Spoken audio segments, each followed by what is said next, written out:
Ano pa raw ba ang hinihintay? Kansilahin na raw dapat ng DFA ang passport ni Zaldico. Yan ang panawagan ni Navotas Representative Toby Tiangco. Nasa frontline ng balitang yan, si Gerard de la Peña. Muling humarap sa pagdinig ng Independent Commission for Infrastructure si Navotas Representative Toby Tiangco. Panawagan niya ngayon, kansilahin na ang passport ni dating Congressman Zaldico.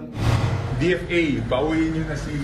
The fact na nagkagulo doon sa Mendiola, that's already the start of a national security problem, di ba? Because people can take advantage of the anger of the public. So ano pong iniintay nila?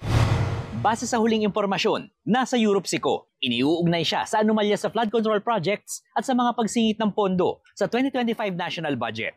Tanong pa ni Tiangco, bakit tila ang Department of Foreign Affairs pa ang nag-aabogado kay Ko?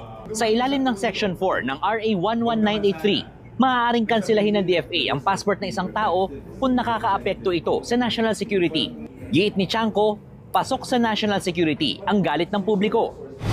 Ang sentimiento ng taong bayan, hindi nila tatanggapin na hindi mapabalik si Zaldico dito. Dapat naiintindihan yan noong mga may kapangyarihan. Pero sa isang pahayag, nanindigan ng DFA. Maaari lang daw silang magkansela ng passport kung may court order o kung pugante na sa batas ang may hawak.